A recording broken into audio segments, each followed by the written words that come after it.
சரி, ஓகே. நாங்க 2வது பாடம் படிக்கிறோம் என்ன பிள்ளைகள்? புவி உயிரினங்களின் வாழ்விடமாக புவியின் தனித்துவம். சரி, அதுக்கு முன்னுக்கு எங்கட கிளாஸ்க்கு புதுசா ஜியோகிராபி ஜாயின் பண்ணவங்க யாரும் இருக்கீங்களா சார்? இன்னைக்கு நான் புதுசா வந்திருக்கேன் சார். குட் ஈவினிங் சொல்லிட்டேன். ஷாதினி. ஓகே, எங்கட கிளாஸ்க்கு புதுசா ஜாயின் பண்ணவங்க சார். இன்னைக்கு நான் உங்களோட ஜியோகிராபி கிளாஸ் புதுசா ஜாயின் பண்ணிருக்கேன் சார். தேடி பாருங்க எங்கட கிளாஸ்க்கு யாராவது. சாகித்யா, சாத்விகா, தேடி பாருங்க.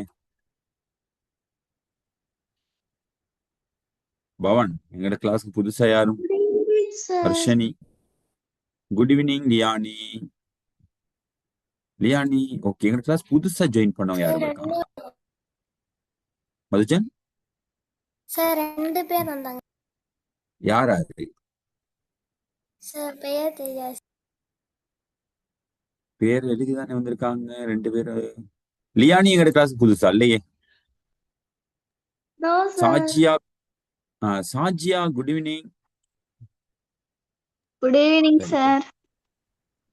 சாஜியா எங்க கிளாஸ்க்கு வளமே வரவங்க தானேனா? Oh sir. Yes, okay. சரி, அப்ப எல்லாரும் வந்திருக்கனால நாங்க ரிவிஷன் பெருசா கொண்டு போக தேவையில்லை. நாங்க பாடத்துக்கு நேரடியா போவோம்.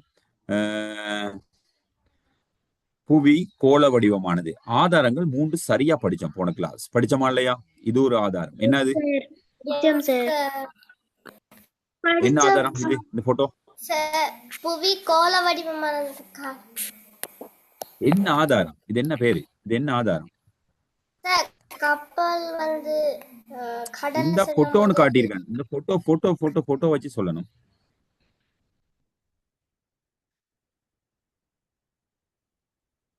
பிள்ளைகள் இந்த பாருங்க, விண்வெளியிலிருந்து எடுக்கப்பட்ட படம். கடலில் பயணிக்கும் போது கப்பல் படிப்படியா மறைதல்.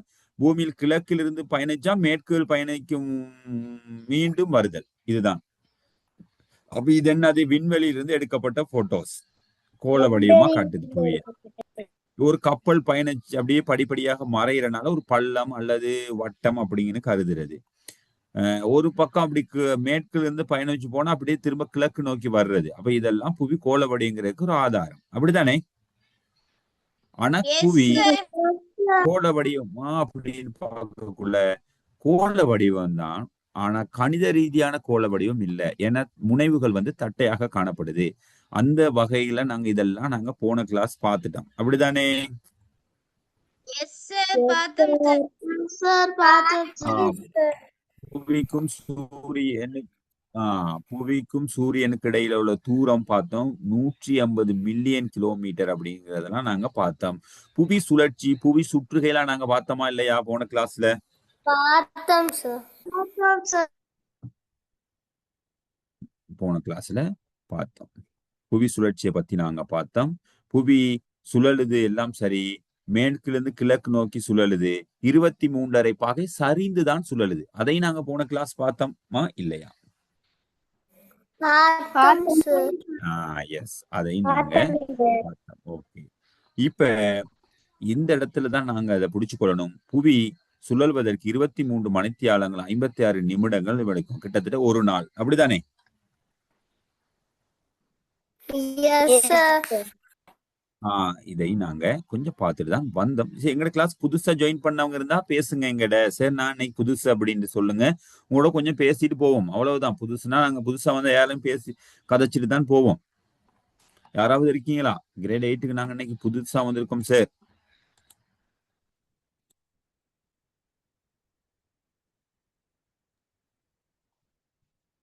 அப்படி யாரும் இல்ல. சரி, ஓகே. அப்ப சுழற்சி காரணமாக நாங்க போன கிளாஸ்ல இரவு புதுசா வராதனால பிள்ளைகள் நாங்க வேகமா படிச்சுட்டு போகலாம். போன கிளாஸ்ல இதை பார்த்ததுதான். எல்லாரும் போன கிளாஸ்க்கு இதுக்கு ஜாயின் பண்ணியிருந்தீங்க தானே? Yes sir. எஸ். அப்ப புவி சுழற்சி காரணமாக ஏற்படும் மாற்றங்கள் இரவு பகல் ஏற்படும். போன கிளாஸ் பார்த்தோம். புவி சுழல்றனாலதான் இரவு பகல் ஏற்படுது. சுழலும் சூரியன் பக்கம் முகம் போகும்போது அங்க பகலாகவும், சூரியன் பக்கம் முகம் இல்லாத மறுபக்கம் இரவாக ஏற்படுது. இதெல்லாம் நாங்க போன கிளாஸ்ல பார்த்தோம். எஸ், பிரதேசங்களுக்கு இடையில நேர வேறுபாடு ஏற்படுது. அப்ப உலகத்துல எல்லா நாடுகள்லயுமே ஒரே வகையான நேரங்கள் இல்ல. நேரங்கள் வித்தியாசம். பகல் பகல் இருக்கும்போது பிள்ளைகள் காலை காலை 6 மணில இருந்து மாலை 6 மணி வரைக்கும் பகலாக இருக்கும். அப்ப அங்க நேரங்கள் எல்லாம் வித்தியாசம். இரவாக இருக்கும்போது அந்த இரவு நேரங்கள் வித்தியாசம். அப்படிதானே? அதை விட இலகுவானம்னு கேட்டுக்கொள்ளணுமாக இருந்தா பிள்ளைகள், நம்மளுமே வெளிநாட்டுல உள்ளவங்க கிட்ட எல்லாம் கொஞ்சம் பேசும்போது அவங்க எல்லாம் சொல்லுவாங்க, எங்களுக்கு நேரம் வந்து இந்த நேரம், உங்களுக்கு நேரம். சில நேரம் உங்களோட யாரும் வேலை செய்வாங்களா இருந்தா நீங்க கோல் எடுக்கும்போது அங்க இரவா கூட இருக்கும், தூக்கத்துல பேசுவாங்க. சில நேரம் நீங்க நீங்க அவங்க பேசும்போது நமக்கு இரவாக இருக்கும். இந்த மாதிரியான விடயங்கள் எல்லாமே நாங்க பார்த்ததுதான், கேள்விப்பட்டதுதான். அப்படிதானே?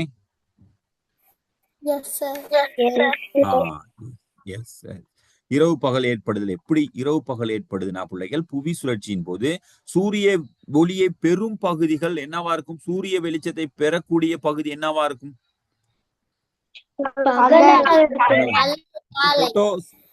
இந்த போட்டோஸ் உங்களுக்கு விளங்குமாக இருக்கும், பகலாக இருக்கும். சரியா? விளங்குதானே? பாருங்க, சூரிய ஒளியை பெறக்கூடிய பகுதி எல்லாம் பகலாக இருக்கும். அதுதான் இரவு பகல் ஏற்படுதல். புவி சுழற்சி போது சூரிய ஒளியை பெறாத புவியின் மற்றொரு பகுதி என்னவா இருக்கும்? இரவாக இருக்கும். சூப்பர், எங்கள் பிள்ளைகளுக்கு தெரியும், இதெல்லாம் தெரியும். இப்ப நாங்க சூரிய உதயம் என்று சொல்றோம். சூரியன் உதிச்சிட்டாரு, கிழக்கில் சூரியன் உதிக்கின்றது. இப்படி நாங்க பேசுவோம் தானே? பேச மாட்டோமா?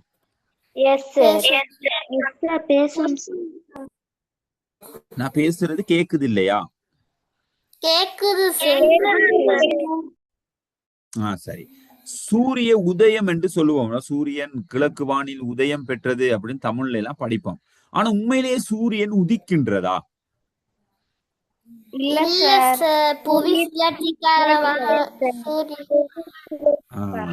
புவி என்ன செய்யுதுன்னா சூரியன் பக்கம் முகத்தை திரும்புகிற நேரம், முதலாவது ஆரம்பிக்கிற சூரியன் லேசா சூரியன் பக்கம் புவி முகத்தை திருப்புமா இருந்தா அந்த இடத்துல முதலாவது காலை வருது. அப்படிதானே? அதாவது சூரியனுடைய ஒளி படாத இரவா இருக்கிற பகுதிக்கு சூரிய வெளிச்சம் மெல்லமா படும்போது அங்க காலை ஏற்படுது. அப்படியா இல்லையா? அப்ப புவி தனது அச்சின் வழியே சுழலும் போது சூரிய ஒளி படாத பகுதியிலிருந்து சூரியனை நோக்கி வருகின்ற போது ஏற்படுவதே சூரிய உதயம். ஓகேவா? ஓகேவா? இந்த இடம் யாருக்காவது விளங்கலையா? சூரிய உதயங்கிறது சேர் சொன்னது ஓகேவா? கிளியரா?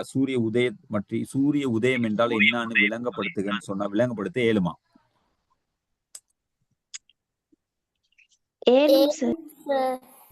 ஞாபகம் வச்சுக்கொள்ளுங்க. சூரிய ஒளி படாமல் இருக்கக்கூடிய அந்த இரவு பகுதியிலிருந்து புவியானது சூரிய ஒளியை படுவதற்கு முகத்தை திருப்பும் போது அந்த இடத்துல சூரிய உதயம் என்று சொல்றோம். அந்த இடத்துல சூரியன் காலைங்கிற ஒன்று ஏற்படுது. ஓகே தானே? டன். Okay sir. சூரிய அஸ்தமனம். இப்ப சூரிய மறைவுனா என்னன்னா பிள்ளைகள், சூரிய ஒளி பட்டு கொண்டிருக்கு தெரியுமா? பகல் அந்த மாலை நேரம் அந்த சூரிய ஒளி படுறது, சூரிய ஒளி படாத பக்கம் திரும்புற நேரம் அங்க என்ன ஏற்பட போகுது?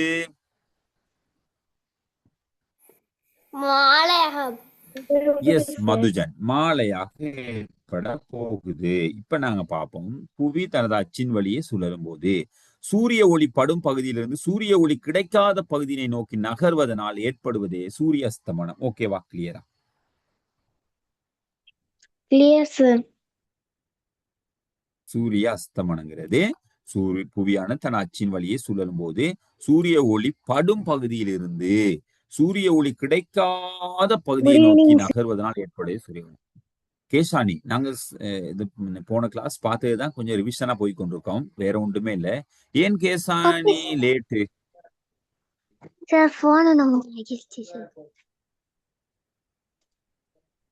என்னதுமா? போன் என்னமோ ஆகிருச்சு சார்.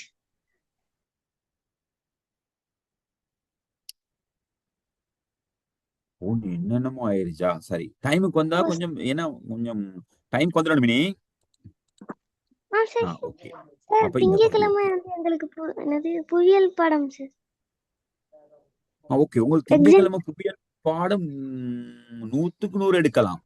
ஏன்னா முதலாவது பாடம் நல்லா படிச்சு அதிகமான எக்ஸாம் எழுதிட்டோம். இப்ப வந்து நாங்க ரெண்டாவது பாடத்தை கொஞ்சம் படிச்சா கூட உங்களுக்கு முதலாம் தவணை போதும். பாடசாலை மட்டத்துல தான் இப்ப பேப்பர் எடுப்பாங்க. உங்களுக்கு மேடம் அல்லது சேர் என்ன எத்தனை பாடங்கள் படிப்பிச்சிருக்காரோ அது வரைக்கும் தான் உங்களுக்கு எக்ஸாம் வரும். ஓகேவா? Okay sir. ஃபர்ஸ்ட் முதலாம் அப்ப பாடம் தான் உங்களுக்கு சார் நீங்களா கெஸ் பண்ணிக்கிறீங்க. அப்ப முதலாம் பாடம் படிச்சிருக்காங்க, முதலாம் பாடம் மட்டும்தான் வரும், பிரச்சனை இல்ல. ஓகேவா? Okay sir. கேசானி பேசுங்க. ஓகே. ஓகே ஓகே சரி.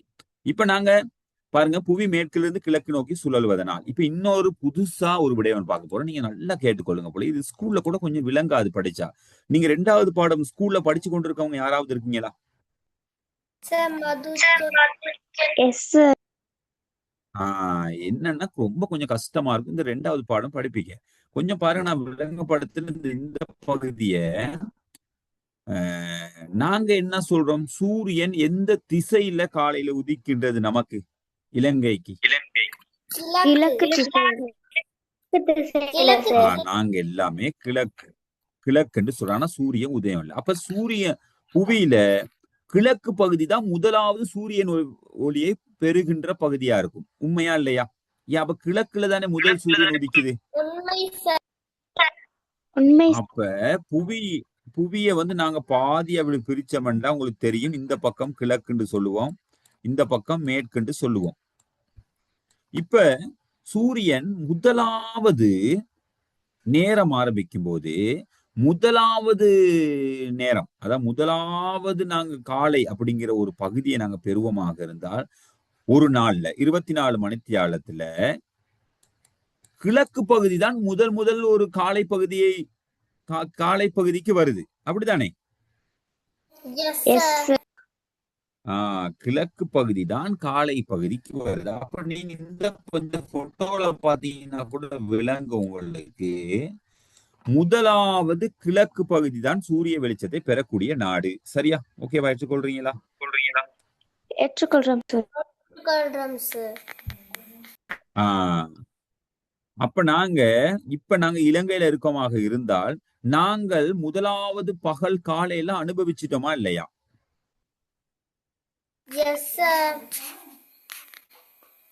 இப்ப அனுபவிச்சுட்டு மறுக்க மேற்கு பகுதிக்கு போயிட்டாங்களா இல்லையா? சூரியன் வந்து வெளிச்சத்தை காட்டுவதற்கு புவி வந்து மேற்கு பக்கம் இருக்க இடம் வந்து இப்ப சூரியன் பக்கம் முகத்தை திருப்பிட்டதா இல்லையா?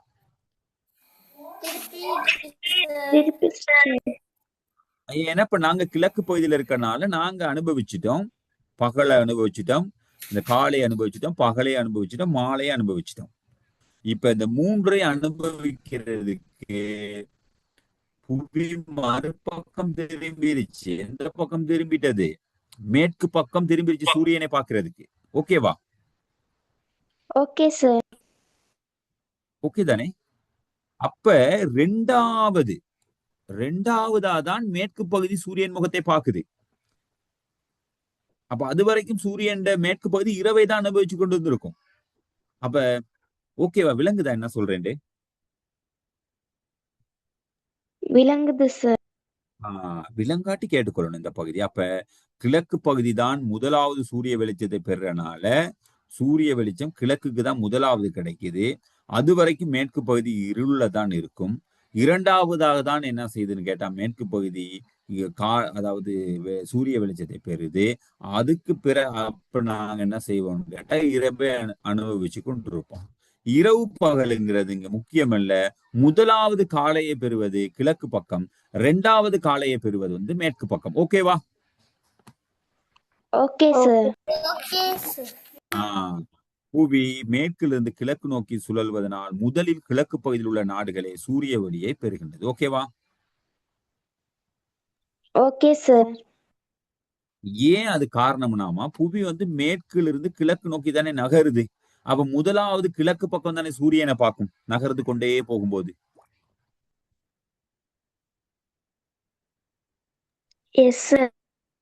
இந்த இடம் விளங்குனதா? அடுத்த இடத்துக்கு நான் போகவா? விளங்குனது. போகவா? இல்ல நீங்க இப்ப சரி ஓகே இந்த இத கொஞ்சம் இன்னும் கொஞ்சம் கிளியரா சொல்ல முடியுமா சார்? அப்படின்னாலும் சொல்லலாம். கிளியர்னா அடுத்தது போவோம். இன்னும் கொஞ்சம் விளங்க படுத்துவீங்களா? கேசானி. ஓகே ஓகே கேசானி இன்னும் நல்லா கவனிச்சு கொள்ளுங்க. உம்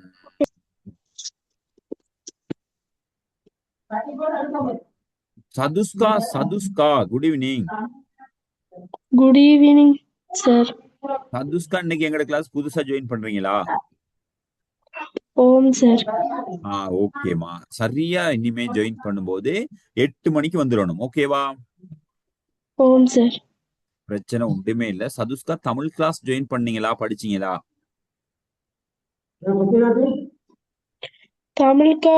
தமிழ் கிளாஸ் ஜாயின் பண்ணல சார். ஏன் சரி ஓகே பரவாயில்ல. அப்ப நீங்க அடுத்த அடுத்த கிளாஸ்ல இருந்து எல்லா பாடத்தையும் ஜாயின் பண்ணணும் டைம் டேபிள் படி. சதுஸ்கா எந்த இடம்?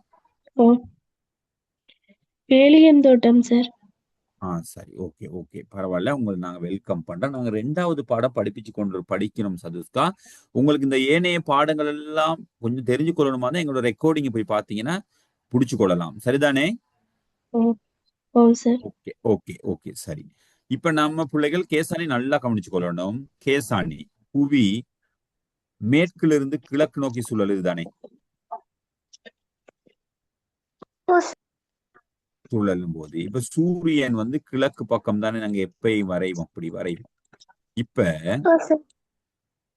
வரையும் போது ஒரு நாள்ல 24 மணித்தியாலம் தானே ஒரு நாள். இதுல 12 மணித்தியாலம் இரவாகவும் 12 மணித்தியாலம் பகலாகவும் தானே வரும். ஆஹ் இப்ப ஒரு 12 மணித்தியாலம் இரவாகவும் 12 மணித்தியாலம் பகலாகவும் இருக்கும். இப்ப இந்த 12 மணித்தியாலத்துல முதலாவது காலையை பெற்றுக்கொள்வது பகலை பெற்றுக்கொள்வது கிழக்கு பகுதியில் உள்ள நாடுகளாம். விளங்குதா? 12 மணித்தியாலம். அந்த நேரம் என்ன செய்யும் கடந்த 24 மணித்தியாலம் மீதி 12 மணித்தியாலம் வந்து இந்த பக்கம் இரவாக இருக்குமா? விளங்குதா?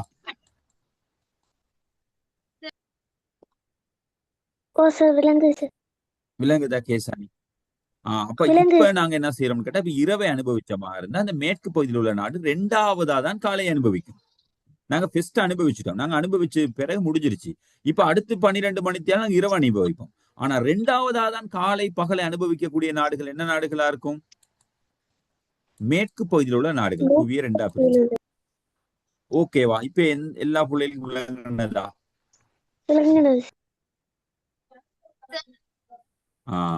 சரி சரி. இப்ப பிரதேசங்களில் நேர வேறுபாடுகளை அழகா பார்க்க போறோம். பிரதேசங்களில் எப்படி நேர வேறுபாடு ஏற்பட்டிருக்கு அப்படின்னு பார்ப்போம்னா உங்களுக்கு பிள்ளைகள் சில நேரம் இந்த நேரத்தை எப்படி அறிஞ்சு கொள்ளணும். சில நேரம் கோல் பண்ணி கேட்டா உங்களுக்கு தெரியும். அமெரிக்காவில் என்ன நேரம், சவுதியில என்ன நேரம், குவைத் என்ன நேரம்னு கோல் பண்ணி கேட்டா நீங்க தெரிஞ்சு கொள்வீங்க. அப்படித்தானே?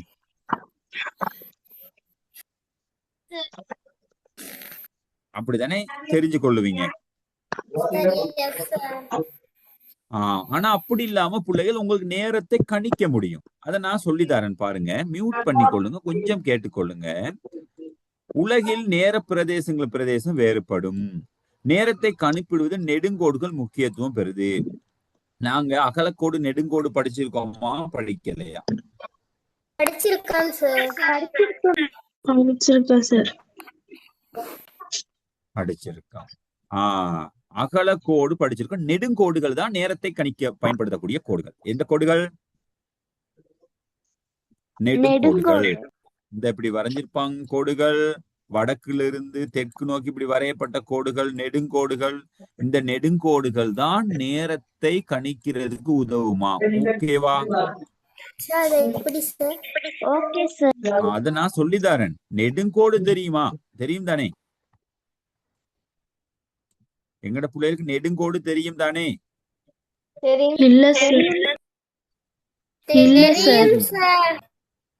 நாங்க செவன்ல நல்லா படிச்சோம். வரையப்படும் கோடு நெடுங்கோடு. நாங்க செவன்ல வந்து பிள்ளைகள் இந்த நெடுங்கோடுகள் அகலக்கோடெல்லாம் நல்லா சூப்பரா படிச்சோம். படிக்கலையா? படிச்சேன் சார். படிச்சோம் சார். இந்த பாருங்க, ஒரு புவியில பிள்ளைகள் மேற்கிலிருந்து கிழக்கு நோக்கி வரையப்படக்கூடிய மேற்கிலிருந்து கிழக்கு நோக்கி வரையக்கூடிய எல்லா கோடுகளையும் அகலக்கோடு என்று சொல்லுவோம். சொல்லுவோமா இல்லையா? வடக்கு பக்கம் 90 கோடும் தெற்கு பக்கம் 90 கோடுகளும் இருக்கு. அதுல பிரதான கோடுகள் 7. முதலாவது மத்திய கோடு ஒரு அகலக்கோடு, இரண்டாவது கடக கோடு ஒரு அகலக்கோடு, மூன்றாவது ஆர்டிக் வட்டம் ஒரு அகலக்கோடு, நாலாவது வடதுருவம் ஒரு அகலக்கோடு, ஐந்தாவது மகர கோடுங்கிறது ஒரு அகலக்கோடு, அந்தார்டிக் வட்டம், இது தென் துருவம். பிள்ளைகள் இதுதான் பிரதான அகலக்கோடுகள். மொத்த அகலக்கோடுகள் எத்தனை இருக்குது? 180. மொத்தம் எத்தனை? 180. மொத்த 180 அகலக்கோடு. ஆனா 180 பிரதான அகலக்கோடுகள் தான் பிள்ளைகள். மத்திய கோடு 1, கடக கோடு 2, மகர கோடு 3, அந்தார்டிக் வட்டம் 4, ஆர்டிக் வட்டம் 5, வடதுருவம் 6, தென் துருவம் 7. இது பிரதான அகலக்கோடுகள். அப்ப எத்தனை? 7. 3 7 அகலக்கோடு தான் பாருங்க. 7 அகலக்கோடுகள் இருக்கு. அப்ப அகலக்கோடுன்னா நினைக்கணும் பிள்ளைங்க, நீங்க மேற்குல இருந்து கிழக்கு நோக்கி கீறப்படக்கூடிய 180 கோடுகளும் அகலக்கோடு. ஓகேவா? இப்படி இப்படி இப்படி 180 கோடுகள் இருக்கும். இருக்குமா இல்லையா? இருக்கும் தானே? இருக்கும் சார். இருக்கும் சார். பேசணும். இருக்குது. இருக்கும்ல, கட்டாயம் இருக்குது. அதுல 7 கோடு பிரதான கோடுனால 7 கோடுகள் நாங்க தெரிஞ்சிருந்தா போதும் அப்படிங்கிற மாதிரி தான். இதெல்லாம் அகலக்கோடு. இந்த இப்படி இருக்கும் அகலக்கோடுகள். இந்த இருக்கு பிரதான அகலக்கோடு 7 நாங்க பார்த்தோம். இது நமக்கு பெருசா தேவையில்லை. நெடுங்கோடு அப்படின்னா பிள்ளைகள் நல்லா பார்த்துக்கொள்ளுங்க. வடக்கிலிருந்து, எங்க இருந்து? வடக்கிலிருந்து தெற்கு நோக்கி கீறப்பட்ட கோடுகள் எல்லாமே நெடுங்கோடு என்று சொல்லுவாங்க. ஆனா அகலக்கோடு 180 மாதிரி, நெடுங்கோடு 360. நெடுங்கோடுகள் எத்தனை? 360 கோடுகள் இருக்கு. 360. இந்த கோட்ல முதலாவது கோடு கிரீன்விச் கோடு. சைவர் பாகையில புவியை சமமா பிரிக்கக்கூடிய ஒரு பிரதான கோடு இருக்கு. அந்த கோட்டின் பெயர் என்ன? கிரீன்விச் கோடு. கிரீன்விச் கோடு. அது எத்தனை பாகையில இருக்கு?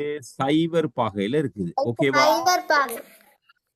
இந்த சைவர் பாகைக்கு மேற்கு பக்கம் 180 கோடு இருக்குதாம். இந்த சைவர் கோட்டுக்கு கிழக்கு பக்கம் 180 கோடு இருக்கு. அப்போ மொத்த அகல கோடுகள் எத்தனை? மொத்த நெடுங்கோடுகள் எத்தனை? 360 அகலக்கோடுகள் இருக்கு. இதுல கிரீன்விச் கோடு சைவர் பாகையில பிரதானது.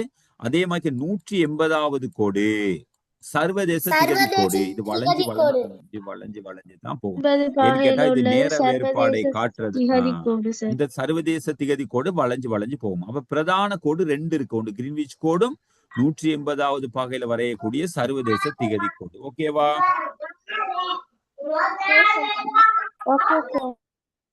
இந்த கோடு எப்பயுமேமா எல்லா கோடுகளையும் வரைய மாட்டாங்க. 15 கோடா வரைவாங்க. 15, 30, 45, 60, 75, 90, 100 இப்படின்னு 180வது கோடும். இந்த பக்கமும் 15, 30, 45, 60 இப்படின்னு இந்த பக்கமும் 100. இந்த 180வது கோடு இருக்கு தெரியுமா? இந்த பக்கம் வரக்கூடிய அந்த கோடு வந்து பொதுவான கோடு தான். எந்தெந்த கோடு? மேற்குக்கும் கிழக்குக்கும் பொதுவான கோடு. அந்த கோடு தான் புவியை இணைக்கக்கூடிய கோடு. அந்த பக்கம் போயிட்டு இப்படி ரவுண்டா அப்படி ஒட்டுனுச்சுன்னா ஒரு கோடு ஆயிருமா இல்லையா? ஒரு கோடு ஆயிரும் சார். அது அப்ப பொதுவான கோடு தான் 180. இப்ப நெடுங்கோடு ஓகேவா? இப்ப நாங்க அங்க போவோமா நேரத்தை பாக்குறதுக்கு?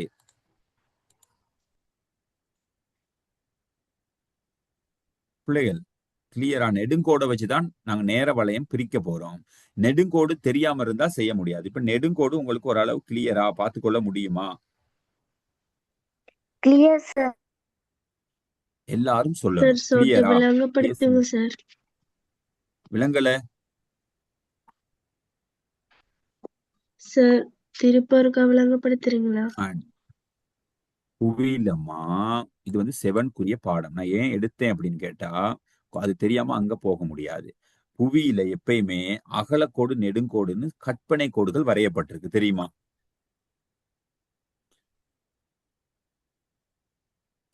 ஓம் சார். வரையப்பட்டிருக்கு. சரியா? கற்பனை கோடுகள் கொஞ்சம் வரையப்பட்டிருக்குது. சரியா? அப்ப அந்த கற்பனை கோடுகள் தான் அகலக்கோடு நெடுங்கோடும். இதுல அகலக்கோடு அப்படின்னா புவியில கிடையாக வரையப்பட்டது. கிடையாக அப்படின்னு சொன்னா இதுதானே புவி. இந்த புவியில திசை 4 பக்கம் நாங்க வரைஞ்சோம் என்றால், திசை என்றால் வடக்கு, இந்த பக்கம் கிழக்கு, இந்த பக்கம் தெற்கு, இந்த பக்கம் மேற்கு. நல்லா கவனிச்சு கொள்ளணும். சரியா? இந்த 4 திசை. இந்த திசையில அகலக்கோடுனா மேற்குல இருந்து கிழக்கு நோக்கி கிடையாக இப்படி வரைகிறாங்க தெரியுமா? இந்த கோடுகள் எல்லா கோட்டுக்கும் பெயர் என்ன?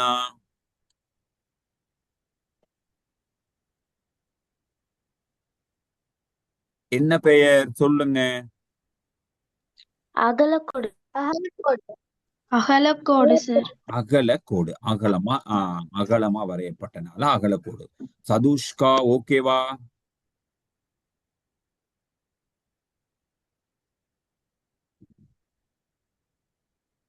சதுஷ்கா பேசணும், நீங்க தானே கேட்டீங்க. ஓகேவா? Okay sir. இப்ப இப்படி இதுல எல்லா கோடுனா எல்லா பக்கமும் அதிகமான கோடு வரைஞ்சப்பட்டிருக்காது. இதுல மொத்தமாகவே பிள்ளைகள் இந்த பக்கம் வரையப்பட்ட கோடுகள், அதாவது வடக்கு பக்கம் எத்தனை கோடுகள்னா 90 கோடுகள் வரையப்பட்டிருக்கும். தெற்கு பக்கம் எத்தனை கோடு வரையப்பட்டிருக்குன்னா 90 கோடு. அப்ப வடக்கு பக்கம்னா இது வட அகல கோடுன்னு சொல்லுவாங்க.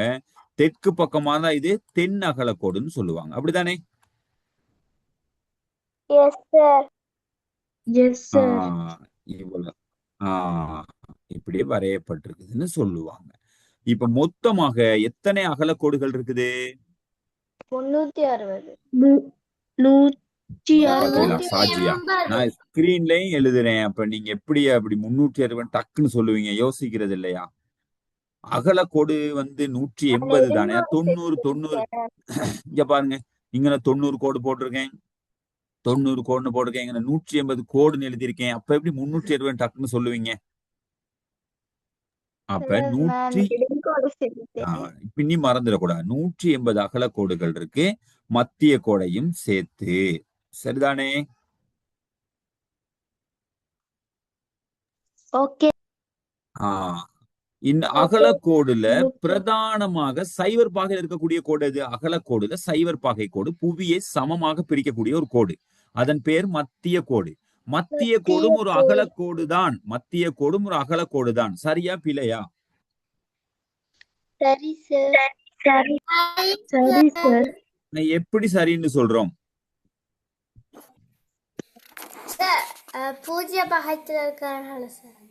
பூஜ்ய பாகையில் இருக்கனாலதான் அகலக்கோடு சொல்றோமா? அத மத்திய கோட மேற்கிலிருந்து கிழக்காக இருக்கிறனால அது இருக்கனாலதான் இதுவும் அகலக்கோடு தான். எல்லா கோடுகளும் அகலக்கோடுன்னு சொல்றோம் தானே. மேற்கு இருந்து கிழக்கு நோக்கி வரையப்படக்கூடிய எல்லா கோடுகளையும் நாங்க அகலக்கோடுன்னு சொல்றோமாக இருந்தால் மத்திய கோடும் ஒரு அகலக்கோடு தான். ஓகேவா? Okay sir. ஓகே. இப்ப உங்களுக்கு இந்த கோடெல்லாம் கிளியர். ஆனாலும் பிள்ளைகள் நாங்க இந்த இடத்துல வந்தா வடக்கு பக்கம் இருக்கக்கூடிய கோடுகள்லாம் வட அகலக்கோடு. எத்தனை கோடுகள் இருக்கு வடக்கு பக்கம் அகலக்கோடுகள்?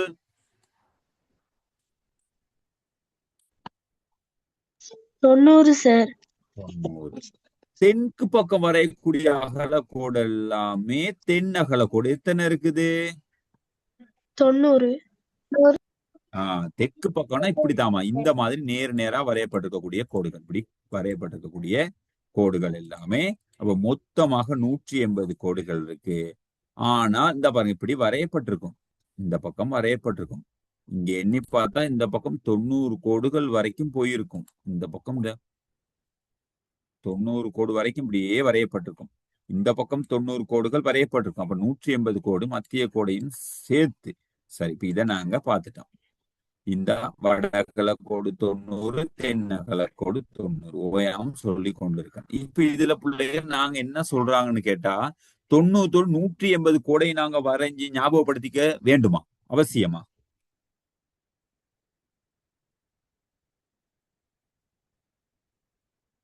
அவசியமா? 180 கோடை நாங்க ஞாபகப்படுத்துறது அவசியம். கீற வேண்டாம் சாஸ்தினி. நான் கேட்கறதுக்கு பதில் சொல்லுங்க. 180 கோடை நாங்க வரைஞ்சு ஞாபகப்படுத்தி கொண்டிருக்கணுமா? சார் இல்ல சார். இல்ல. பிரதான இதுல பிரதான பிரதான கோடுகளை 7 கோடுகள் மட்டும் தான் இருக்கு. பிரதான கோடுகள் 7 இருக்கு. அதை மட்டும் நாங்க பார்த்து கொண்டோம்னா போதும். பிரதான கோடுகள்மா நல்லா பார்த்துக்கோங்க. மத்திய கோட்டுக்கு மேல வடக்கு பக்கம் 3 கோடுகள் இருக்கு. மத்திய கோட்டுக்கு கீழே தெற்கு பக்கம் 3 கோடுகள் இருக்கு. மத்திய கோடையும் சேர்த்து மொத்தமாக எத்தனை பிரதான கோடுகள் இருக்கு? 7 சார். 7 கோடுகள் இருக்கு. பிரதானமா 7 கோடுகள் தான் இருக்குது. 7 கோடுகளை மட்டும் நாங்க ஞாபகம் வச்சு கொண்டோம்னா போதும்.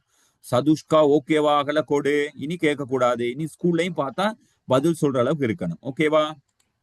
Okay sir.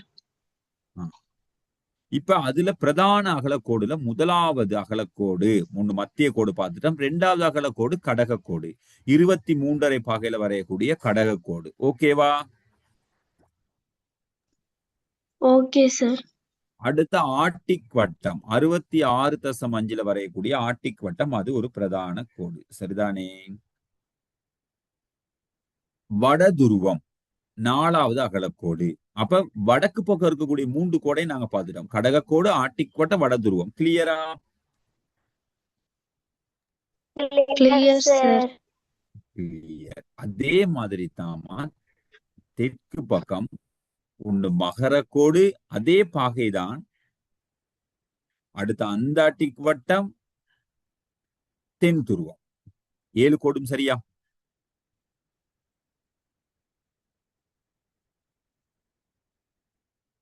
நூத்தி 180 கோடுல பிரதான 7 கோடும் கிளியரா ஹர்ஷானி? ஓகேவா? Okay sir. இப்ப இதுல எப்படி ஞாபகம் வச்சு கொள்ளணுமா? இங்க பாருங்க, வடக்கு பக்கம் வட துருவம் இருக்கு 90 பாகையில, தெற்கு பக்கம் தென் துருவம். கிளியரா?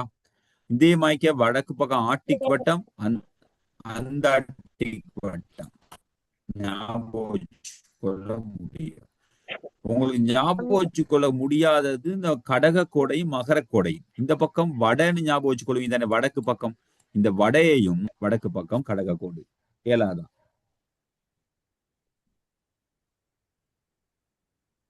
அது கீழே மகர கோடு ஒட்டோவா ஞாபகத்துக்கு வந்துடும். பிள்ளைகள் பேசுங்க, யாரும் பேசுறீங்கல்ல? கிளியரா? Clear sir. கிளியர். அப்ப இது இப்ப நாங்க அகலக்கோடை விடுவோம். இப்ப நாங்க நெடுங்கோடுக்கு தான் பிள்ளைகள் வரணும். முக்கியமான நெடுங்கோடு தான் நமக்கு தேவைப்படும். இப்படி இருக்கும் பிள்ளைகள். வட துருவமும் தென் துருவமும் பிள்ளைகள் கோள வடிவமா மாறும்போது கோடாக இருக்காது, அது ஒரு புள்ளியாகத்தான் மாறும். அதை ஞாபகம் வச்சு கொள்ளுங்க. இப்படியே தட்டையா இருக்கக்கூடிய புவி கோள வடிவமாகும் போது இந்த வட துருவம் தென் துருவமும் கோடுகளாக இருக்குமா? No sir. No sir. No sir. புள்ளியா அது ஒரு இப்படி கோள வடிவமாக மாறும் போதுமா இது புள்ளியாக மாறிடும். இது இப்படி விரிவா வருமாக இருந்தா தான் ஒரு கோடு. ஆனா கோள வடிவமா வரும்போது வட துருவமும் தென் துருவ 90 பாகை கோடு ஒரு புள்ளியாக தான் இருக்கும். ஓகேவா? Okay sir. Okay sir. இந்த இருக்கு பிரதான கோடுகள்லாம் நாங்க பார்த்துட்டோம். இப்ப வேகமா நெடுங்கோடுக்கு வருவோம். நெடுங்கோடு இப்படிதான். வடக்கிலிருந்து தெற்கு நோக்கி குத்தாக வரையப்படக்கூடிய கோடுகள். எப்படி வரையப்படக்கூடிய கோடுகள்? வடக்கிலிருந்து தெற்காக குத்தாக வரையக்கூடிய கோடுகள். வடக்கு எல்லா தெற்காக கோடுகளும் வரையக்கூடிய எத்தனை கோடுகள் கோடுகள் சார். வரைஞ்சிருந்தா எத்தனை கோடுகள் வரைஞ்சிருந்தாலும் எல்லா கோடுகளும் என்ன கோடுகள்? நெடுங்கோடுகள் சார். எஸ், நெடுங்கோடுகள் நெடுங்கோடுகள் இப்படி சார். வரையப்பட்டிருந்தால் நெடுங்கோடு. உண்மையிலே இதுல புவியில இந்த மாதிரி அகலக்கோடு நெடுங்கோடு இருக்குதா? உண்மையில இயற்கையாகவே நோ இல்லை சார். சார். கற்பனை இது கோடு. மனிதனால் கற்பனையாக வரையப்பட்ட கற்பனை கோடுகள். கோடுகள் சூப்பர். சார். S S. அப்ப இதெல்லாம் இப்படி வரையப்படக்கூடிய கோடுகள். இப்ப நாங்க பார்த்தோம் அகலக்கோடுகள் பிரதான கோடு 7 தானே பார்த்தோம். Yes sir. ஆனா நெடுங்கோடு Yes, அப்படி sir. இல்லை. நெடுங்கோடுல பிரதான கோடு 2 தான். நெடுங்கோடுல பிரதான கோடு எத்தனை? 2 சார். 2 சார். 2 தான். 2. சரி, நாங்க இந்த 2 கோடுகளையும் கொஞ்சம் இப்படி பார்ப்போம். பாருங்க, ஒன்றுமா கிரீன்விச் கோடு. ஒன்று என்ன கோடு? கோடு. அகலக்கோடுல மத்திய கோடு பார்த்தோமே, அதே மாதிரி நெடுங்கோடுல சைவர் பாகையில வரையப்படக்கூடிய கோடு என்ன கோடு? கிரீன்விச் கோடு. ரெண்டு கேள்வி கேக்குறேன், நல்ல எப்படி படிச்சோம். அகலக்கோடுல சைவர் பாகையில வரையக்கூடிய கோட்டின் பெயர் என்ன? அகலக்கோட்டில் மத்திய கோடு சார். மத்திய கோடு சார். நெடுங்கோட்டுல சைவர் பாகையில வரையக்கூடிய கோடு என்ன? கிரீன்விச் கோடு. கிரீன்விச் கோடு. கிரீன்விச் கோடு. இந்த கிரீன்விச் கோடுன்னு ஏன் பேர் வந்துச்சுனாமா, பிரித்தானியா நாட்டுல, ஞாபகம் வச்சுங்க, பிரித்தானிய நாட்டுல கிரீன்விச் அப்படிங்கிற ஒரு நகரத்தை அது வெட்டிக்கிட்டு போறனால தான் அந்த கோட்டுக்கு பேர் என்ன வந்துச்சு? Greenwich code sir. கிரீன்விச் கோடுன்னு வந்துச்சு. ஒரு பிரதான கோடை நாங்க பார்த்துட்டோம்.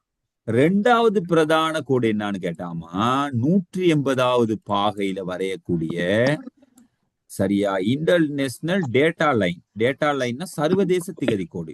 எத்தனை பாகையில வரையப்படுது? 180 பாகையில தான் இது இந்த கோட்டின் பேரு சர்வதேச திகதி கோடு. இந்த கோடு எப்பயுமே என்ன செய்யும்னு கேட்டா, நாடுகளை வெட்டாமல், நாடுகளை வெட்டுற இடத்துல வளைந்து வளைந்து தான் போகும். விளங்குதா? விளங்குது சார். ஏன் அப்படின்னு கேட்டா விளங்கலையா?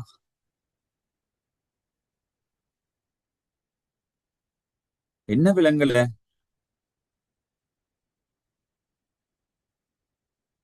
விலங்குன்னு என்ன விலங்குன்னு சொல்லணும். அப்ப நாடுகளை வெட்டாமல் தான் இது போகும். ஏன் அப்படி போகும்னு கேட்டாமா, இது சர்வதேச திகதி கோடு தானே. இப்போ ஒரு நாட்டை வெட்டிட்டா நீங்க யோசிச்சு பாருங்க, இந்த கோடு இலங்கை எப்படி வெட்டுனுச்சுனாமா, இலங்கையில பாதி பக்கம் வேற நேரமா இருக்கும், பாதி பக்கம் வேற நேரமா இருக்கும். அப்ப ரெண்டு நேரத்தை கொண்டு வரும் ஒரு நாடு இந்த கோடு வெட்டுனா. அதனாலதான் என்ன செய்யுதுன்னு கேட்டா, ஒரே நேரம் இருக்கணும் அப்படிங்கறதுக்காக தான் இந்த கோடு என்ன செய்யுதுன்னு கேட்டா, எந்த நாடையும் வெட்டாமல் போகுது. விளங்குதா?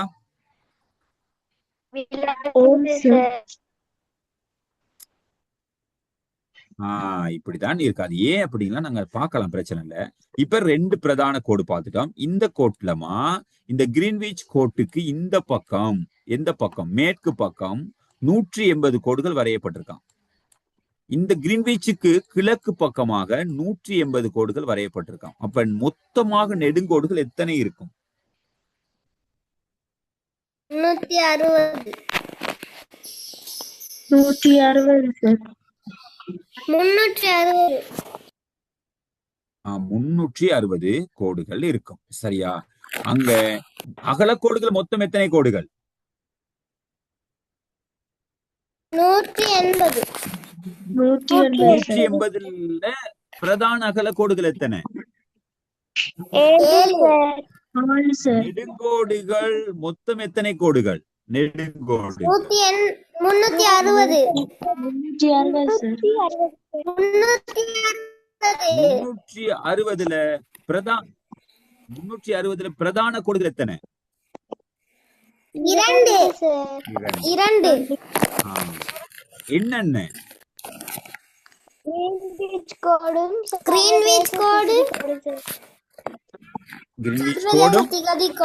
சர்வதேச திகதி கோடும். சூப்பர் பிள்ளைகள். இப்ப இதுல என்ன சொல்றாங்கன்னா பிள்ளைகள், 360 கோடும் கீற மாட்டாங்களாம்.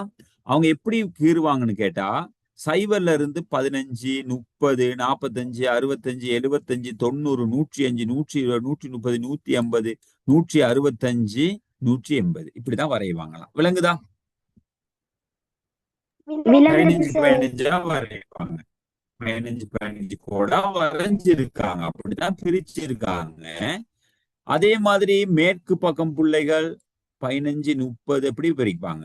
ஆனா இங்க 165 வந்த பிறகு 180வது கோடு வரைவாங்களாம். இங்கன்னு வரைய மாட்டாங்க. ஏன்னு கேட்டாமா, இது கோள வடிவமா போறது தானே. இது இந்த பக்கமும் இந்த பக்கம் கோள வடிவமா போகுது. 180வது கோடு தான் மேற்குக்கும் கிழக்குக்கும் ஒரே கோடு தான். அந்த கோடு தான் போயிட்டு அப்படியே ஒட்டும் குவிய கோள வடிவமா. கிளியரா? எஸ் சார் ஆஹ் கிளியர் சார். இந்த பாருங்க, இந்த பாருங்க, இது சர்வ கிரீன்விச் கோடு. இந்த இந்த உங்களுக்கு எப்படி காட்டுறது? Greenwich code okay. இந்த பாருங்க இருக்குது இந்த பக்கம் சர்வதேச திகதி கோடு. இந்த கோடு தான் வந்து அப்படியே புவியை ஒட்டி இருக்கு. சரிதானே? கோலமா மாத்தி இருக்கு. ஓகேவா? ஓகே சார் ஓகே தானே? இப்ப நாங்க அந்த பாடத்துக்கு போவோமா? அகலக்கோடு நெடுங்கோடு கிளியரா? கிளியர் இன்னமும் கிளியர் சார். இன்னமும் விளங்கப்படுத்தணும் அப்படின்னு யோசிக்க தேவையில்ல. சதுஷ்கா ஓகேவா?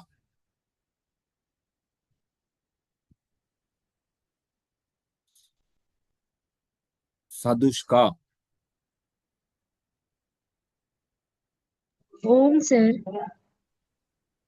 ஓகே. டக்குன்னு சொல்றீங்கன்னு இல்ல. சரி ஓகே பரவாயில்ல. இப்ப நாங்க நேரலகத்தை கணிப்பிடுவதற்கு நேர அலகை பயன்படுத்துவதற்கு நெடுங்கோடு தான் முக்கியத்துவம் பெறுதான். ஓகேவா?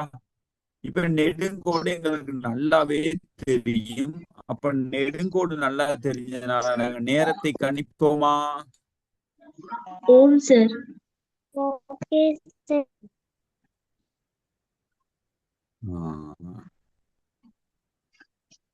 இதெல்லாம் நாங்க பார்த்துட்டோம். இப்ப வாங்க, உங்களுக்கு தெரியும் கிழக்கு பக்கம் உள்ள நெடுங்கோடு 180, மேற்கு பக்கம் உள்ள நெடுங்கோடு 180. மொத்த நெடுங்கோடுகள் எண்ணிக்கை எவ்வளவு?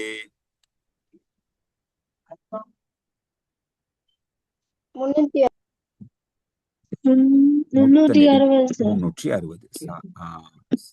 360. இப்ப நமக்கு நல்லா தெரியும் மொத்தமாக நெடுங்கோடு 360 இருக்குது. பூமி ஒரு தடவை சுழல்வதற்கு எடுக்கும் காலம் எவ்வளவு? 24 மணித்தியாலம் ஒரு நாள். பூமி அப்படியே என்ன செய்ய சுழல்வதற்கு, ஒரு இடத்துல இருந்து போயிட்டு இன்னொரு இடத்துக்கு அப்படியே சுழண்டு வருவதற்கு 24 மணித்தியாலம் எடுக்கும். அப்ப 24 மணித்தியாலம் 360 கோடும் சுழல்றது தானே?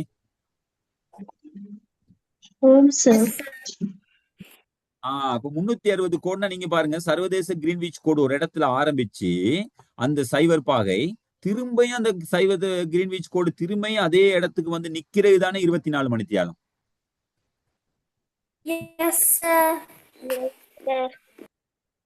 அதானே அதானே பூமி சுழல்றதுதான் 24 மணித்தியாலங்கிறது. கிரீன்விச் கோடு ஒரு இடத்துல இருந்து ஆரம்பிச்சு கிரீன்விச் கோடு இங்கே போகும், அப்படியே இங்க போகும், இங்க போகும், இங்க போகும், அப்படியே போயிட்டு திரும்பியும் அதே இடத்துக்கு கிரீன்விச் கோடு வந்து நிக்குமாக இருந்தால் அங்கன ஒரு நாள் 24 மணித்தியாலம். சரியா? ஓகே சார் இல்லையா? விலங்கலையா? இப்ப நாங்க புவி சுழலுதுன்னு சொல்றோம். சாஜித்யா, புவி சுழலுதுன்னு சொல்றோம். சுழலுதா இல்லையா? சாஜியா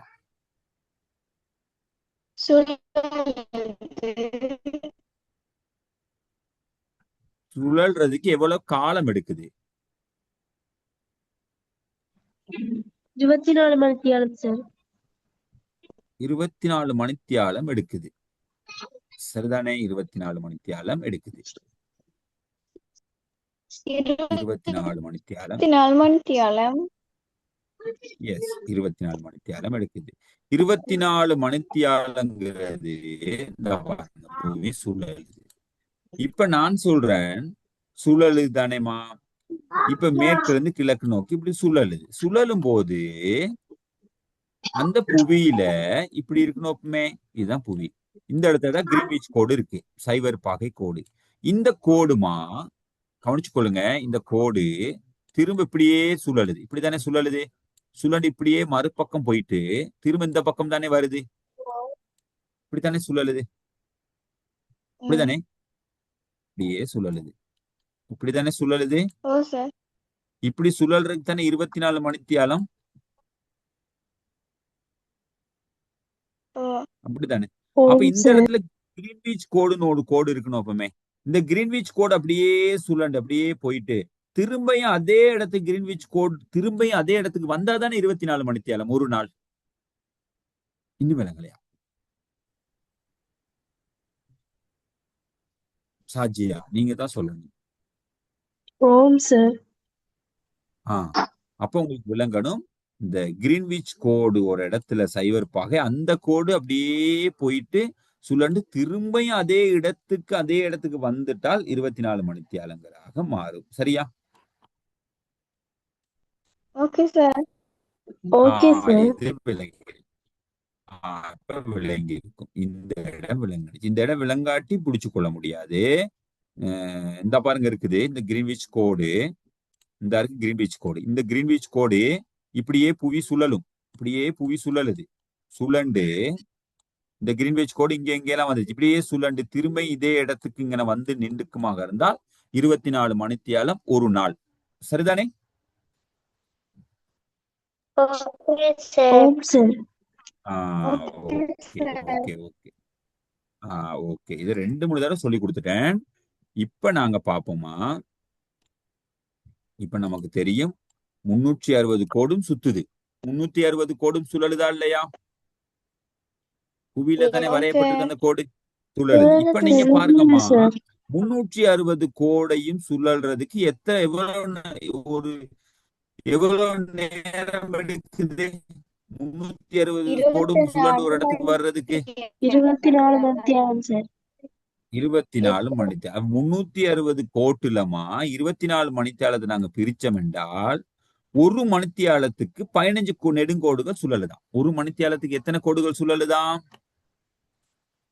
15 நெடுங்கோடுகள் சார். 15 நெடுங்கோடுகள். 15 நெடுங்கோடுகள் சார். 15 நெடுங்கோடுகள் போயிட்டால் எத்தனை மணித்தியாலம்? ஒரு மணித்தியாலம். ஒரு மணித்தியாலம். அடுத்து இன்னொரு 15 30 கோடுகள் போயிட்டா 2 மணித்தியாலம். விளங்கலையா?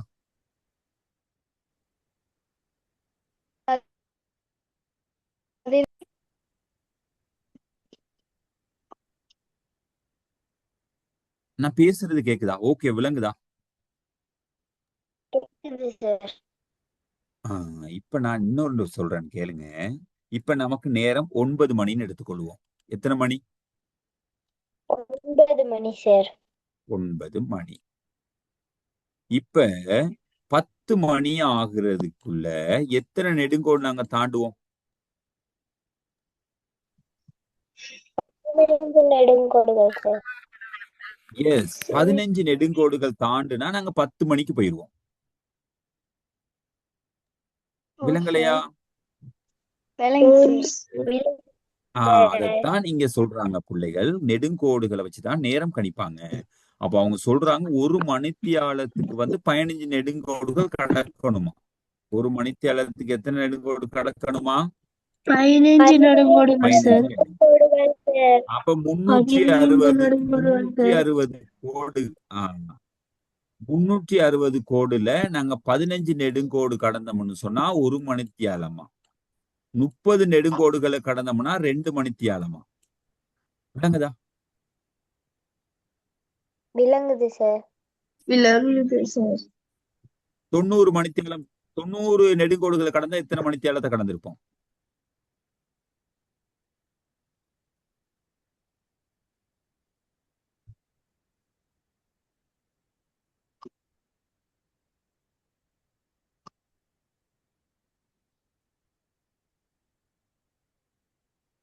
தொண்ணூறு நெடுங்கோடுகளை புவி சுத்துமாக இருந்தா 90 நெடுங்கோடுடைய புவி சுற்றி வந்துருச்சுன்னு சொன்னா எத்தனை மணித்தியாலத்தை கடந்திருப்போம்?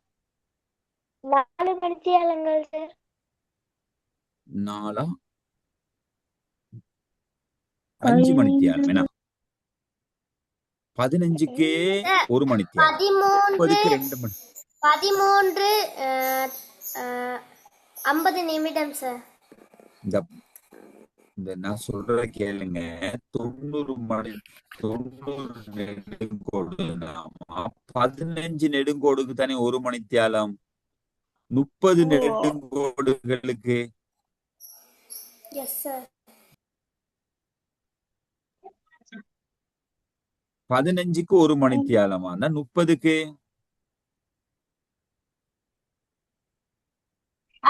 2 மணித்தியாலம்.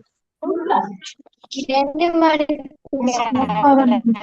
நாப்- 2 மணித்தியாலம். நாப்பத் 4 மணித்தியாலம். 45க்கு 45க்கு 60க்கு 3 மணித்தியாலம். 3 மணித்தியாலம் சார். 4 60க்கு மணித்தியாலம். 4 75க்கு மணித்தியாலம். 5 90க்கு மணித்தியாலம். 90க்கு 5 மணித்தியாலம். அப்ப பாருங்க 90 கோடுகள் தாண்டுனா பிள்ளைகள் 5 மணித்தியாலத்தை நாங்க கடந்துட்டோம்னு அர்த்தம். அப்படிதான் பிள்ளைகள் போகுது நேரம். இப்ப கடிகாரத்துல நேரம் போய்கொண்டே இருக்கக்குள்ள நெடுங்கோடுகள் போய் சுத்தி கொண்டே இருக்குமா? நெடுங்கோடுல இருக்கக்கூடிய புவி சுத்தி கொண்டே இருக்குமா இல்லையா? ஆமா சார். சுத்தி கொண்டே இருக்கும். இப்ப இந்த இடம் கிளியரா பிள்ளைகள்? இந்த இடம் விளங்குனதா? Clear sir. நெடுங்கோடுல 15 நெடுங்கோடுகளை புவி கடக்குமாக இருந்தால் நாங்க 1 மணித்தியாலத்தை கடந்ததாக அர்த்தம். விளங்குதா? விளங்குது சார். விளங்குது சார். அப்ப 15 நெடுங்கோடுகளை நாங்க அப்போ ஒவ்வொரு நாளும் நாங்க எத்தனை நெடுங்கோடுகளை கடக்கிறோம்? ஒவ்வொரு 24 மணித்தியாலத்துக்கும் 360. 360 கோடுகளை நாங்க கடக்கிறோம் பிள்ளைகள். ஒரு நாளைக்கு 360 நெடுங்கோடுகளை நாங்க என்ன செய்யறோம்? கடக்கிறோம். அப்ப அதனாலதான் நாங்க 24 மணித்தியாலத்துக்குள்ள நாங்க ஒரு நாளை கணிச்சிருக்கோம். சரிதானே? இப்ப மணித்தியாலத்தை சொல்லிட்டாங்க. ஒரு மணித்தியாலத்துக்கு 15 நெடுங்கோடா இருந்தா பிள்ளைகள் இப்படி பாருங்க. அப்ப 15 எப்படி தானே? எத்தனை நிமிடங்கன்னு பாக்க, ஒரு நிமிடத்துக்கு எத்தனை நெடுங்கோடு கடக்க போறோம் அப்படிங்கறத பார்க்க போறோம். இப்ப நாங்க பார்க்க போறோம் பிள்ளைகள் 60 நிமிடத்துக்கு எத்தனை நெடுங்கோடை கடக்கிறோம்? 15 நெடுங்கோடுகள். 15 நெடுங்கோடுகள் சார். அப்ப இப்ப சுருக்கணும்னா பிள்ளைகள் 4 நிமிடத்துக்கு தான் ஒரு நெடுங்கோடை கடக்கிறோம். 4 நிமிஷம். இப்ப நீங்க கணக்கு பண்ணுங்க பாப்போம். இப்ப 8:55, 8:56, 9 மணி வரக்குள்ள நாங்க 4 நிமிடத்தை கடந்திருப்போம். அப்ப எத்தனை நெடுங்கோடு அங்க உலகத்துல சுற்றி இருக்கும்? ஒன்று சார். இந்த பாருங்க கணக்கு இருக்குது. 4 நிமிடத்துக்கு, இந்த ஒரு நிமிடத்துக்கு எத்தனை நெடுங்கோடு? 4 நிமிடம். ஒரு நெடுங்கோடுக்கு 4 நிமிடம். விளங்குதா? ஒரு நெடுங்கோடை கடக்கிறதுக்கு 4 நிமிடம். 2 நெடுங்கோடை கடக்கிறதுக்கு 8 நிமிடம். 3 நெடுங்கோடை கடக்கிறதுக்கு 12 நிமிடம். 12. இப்ப அதே மாதிரி 4 நெடுங்கோடை கடக்கிறதுக்கு 16 நிமிடம். 16 15 நெடுங்கோடை கடக்கிறதுக்கு 1 மணித்தியாலம் சார். 60 நிமிடம். இப்ப உங்களுக்கு தெரியும் 2 விஷயம் ஞாபகம் வச்சுக்கொள்ளுங்க. 15 நெடுங்கோடுகளை கடந்தால் 1 மணித்தியாலமாக போகும். ஒரு நெடுங்கோடை கடக்கிறதுக்கு 4 நிமிடம் ஆகும். ஓகேவா?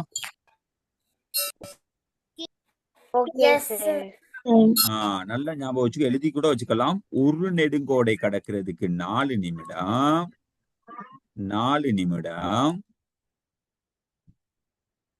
15 நெடுங்கோடுகளை கடக்கிறதுக்கு 60 நிமிடம். 60 நிமிடம்ங்கிறது 1 மணித்தியாலம். ஓகேவா? ஓகே, கிளியரா? Clear sir. நல்ல கிளியரா?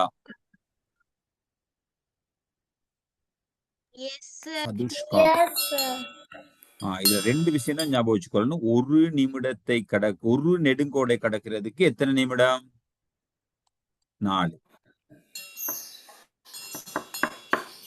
4 தானே?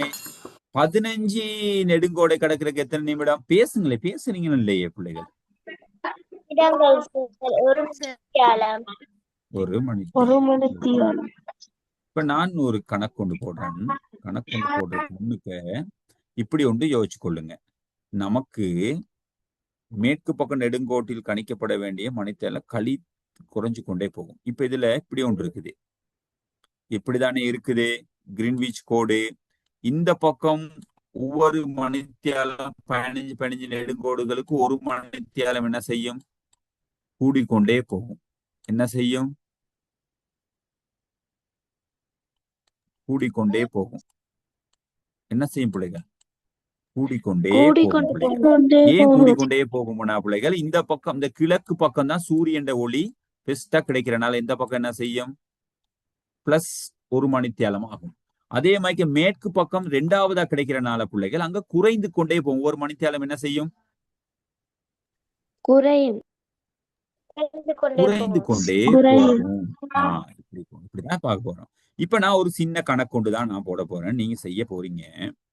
சும்மா செய்வோம், செய்து பார்ப்போம்.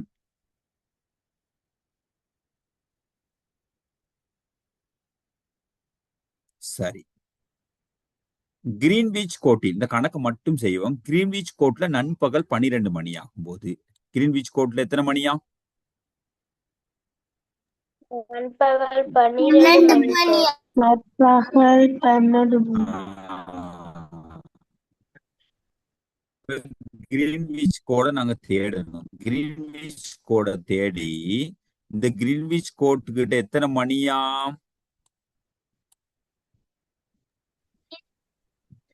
12 மணி. எத்தனை மணி? 12 மணி. கிரீன்விச் கோட் கிட்ட இருக்க நாடுகள்ல இருக்க 12 மணியா? கிரீன்விச் கோட் கிட்ட இருக்க நாடுகளுக்கு 12 கொஞ்சம் இப்ப நான் சொல்ற கணக்கு மட்டும் கேட்டுக்கொள்ளுங்க. கிரீன்விச் கோட் கிட்ட எத்தனை மணியா?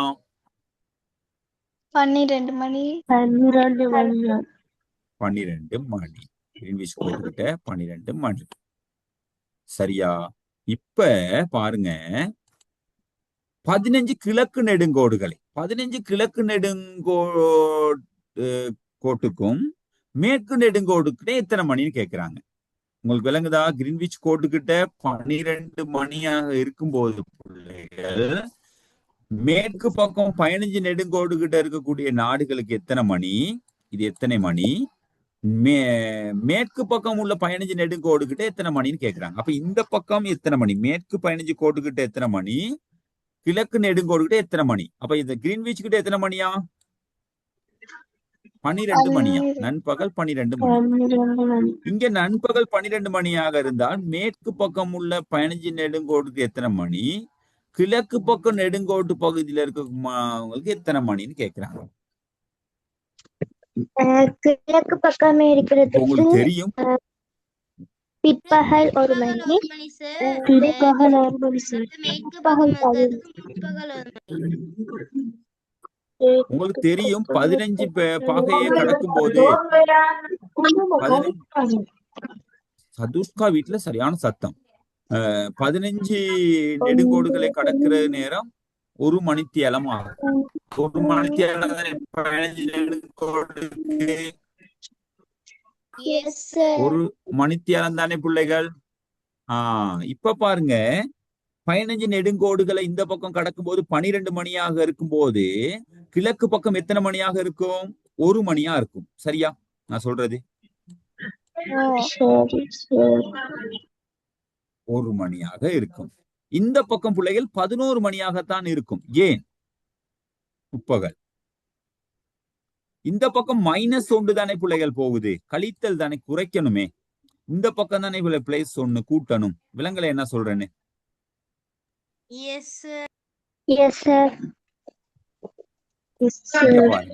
அவங்க சொல்றாங்க இந்த இடத்துல 12 மணியா.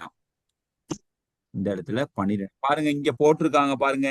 இந்த பக்கமெல்லாம் பிளஸ் போட்டிருக்காங்களா? இந்த பக்கமெல்லாம் மைனஸ் போட்டிருக்காங்களா? போட்டிருக்காங்க. அப்ப இந்த இடத்துல நாங்க 12 மணின்னு சொன்னோம்னா பிள்ளைகள், இந்த பக்கம் 15 பாகை நெடுங்கோடை கடந்தால் ஒரு மணித்தாலும் குறையும். அப்ப 11 மணியாக இருக்கும். இந்த பக்கம் 1 மணித்தியாலம் கூடும். அப்ப எத்தனை மணி? 1 மணி. சரியா? ஓகே. இப்ப உண்மையான ஒரு சம்பவம் சொல்லவா? எங்கன இருக்கு இலங்கை? இங்கன தானே இருக்கு இலங்கை. இலங்கை எத்தனை பாகையில இருக்குது? 75ல இருக்குதா? இப்ப 75னா இலங்கையில 9 மணி. இலங்கையில எத்தனை மணி? 9 மணி. இரவு 9 9 மணி. மணி. இரவு 9 மணி. அப்ப அப்படியாக இருந்தால் நீங்க நல்லா இப்ப இந்த இடத்துல இந்த 60 பாகை இருக்கிற கூடிய இந்த இடத்துல எல்லாம் இப்ப எத்தனை மணியாக இருக்கும்? இந்த இடத்துல 8 மணி. 8 மணி. 8:45 இருக்கும் சார். எப்படி 8:45ன்னு சொல்லுவீங்க? 15 தானே இருக்குது. 45 எல்லாம் வராதே.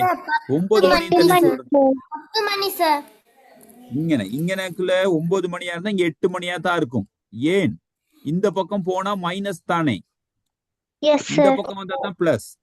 இந்த பக்கம் போனாவே என்ன இருக்கும்? குறைஞ்சு போகும் சார்.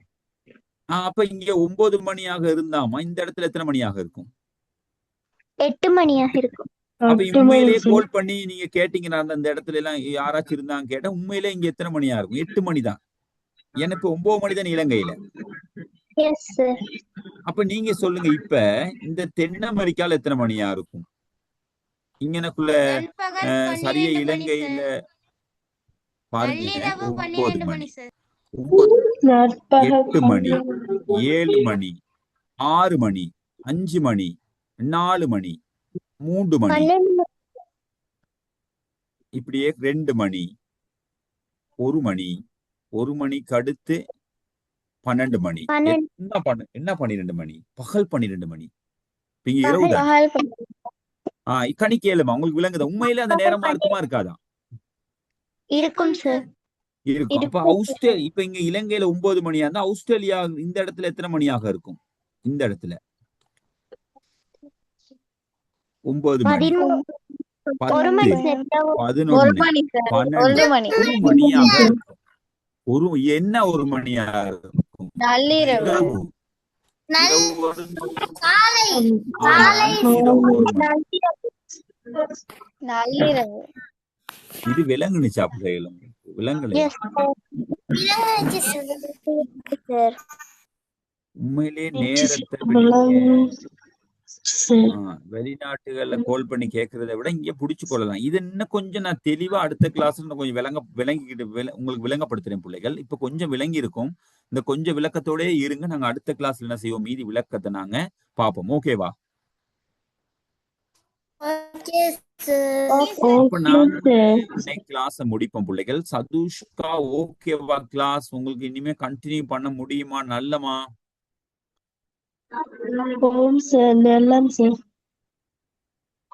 எல்லா பாடத்துக்கும் ஜாயின் பண்ணுங்க. ஜியோகிராபியை விட நல்ல பாடங்கள், நல்லா படிச்சுக்கிற பாடங்கள்லாம் இருக்குது. நல்லா டீச்சர்ஸ் படிப்பிப்பாங்க ஜியோகிராபியை விட நல்லா. அதனால அந்த பாடங்கள்லாம் ஜாயின் பண்ணி படிங்க. ஓகே, அப்ப நாங்க இன்னைக்கு விடைபெறுவோம் பிள்ளைகள். Okay bye, good night, God bless you, take care. Okay bye, okay bye, good night மா, God bless you. Good night, sir. Okay, good night, God bless you.